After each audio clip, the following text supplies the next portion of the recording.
Hello everyone, आज हामी यस्तो नेपाली गीतको बारेमा कुरा गर्दै छौं जुन गीत नेपालमा मात्र नभई भारतमा समेत भाइरल भएका थिए। साथै यी गीतहरू कसरी भाइरल हुन पुगे त? आउनुहोस् यसबारे जान्न चाहनुहुन्छ भने भिडियोलाई अन्तिमसम्म हेरी साथ दिनुहोला। यदि हाम्रो यस च्यानललाई सब्स्क्राइब गर्नुभएको छैन भने सब्स्क्राइब गरिदिनु होला। सो आउनुहोस् ढिला नगरी लागौं सिधै विषयवस्तुतर्फ। नम्बर 4 मा रहेको छ उफ। सुशान्त केसी र इन्द्रकला राईको स्वरमा रहेको यो गीत। भिडियोमा भने सुशान्त केसी र स्वस्तिमा खड्का रहेका छन्। यो गीत नेपाली भाषामा बारदली नामबाट निकै भाइरल भइसकेको थियो।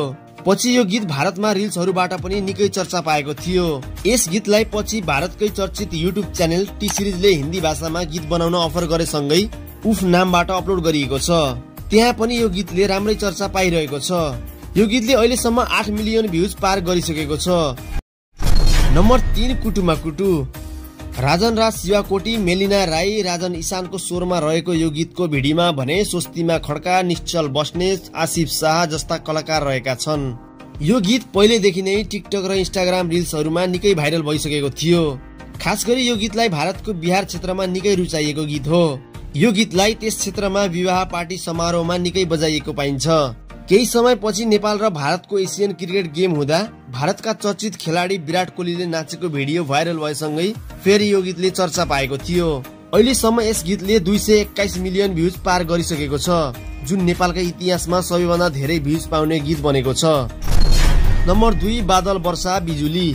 आनन्द कार्की र प्रसन्न साक्यको स्वरमा रहेको यो गीत आजभन्दा 20 वर्ष अगाडि कर्तव्य फिल्मका लागि बनाइएको गीत हो, जुन अहिलेको समयमा आएर नेपालमा मात्र नभई भारतमा समेत भाइरल हुन पुग्यो। आखिर कसरी भाइरल हुन पुग्यो त?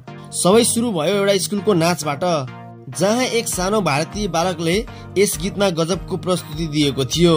त्यसपछि टिकटक, फेसबुक र इन्स्टाग्राम रिल्सहरू बर्सिन थाले। खास गरी नेपालका चेली प्रिज्मा र प्रिन्सीको डान्सले त ट्रेन्ड नै बढायो। त्यसपछि यो गीत भारतका युवा पुस्ता माझ निकै परिचित रहेको छ।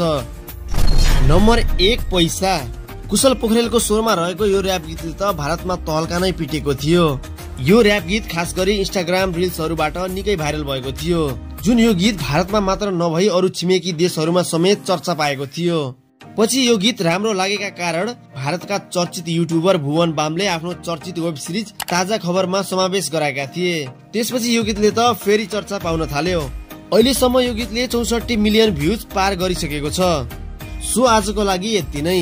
यी 4 गीतहरू मध्ये तपाईलाई सबैभन्दा मनपर्ने गीत कुन हो कमेन्ट गर्नुहोला र हाम्रो यस च्यानललाई लाइक, शेयर अनि सब्स्क्राइब गर्न नबिर्सिनुहोला। हस्त धन्यवाद।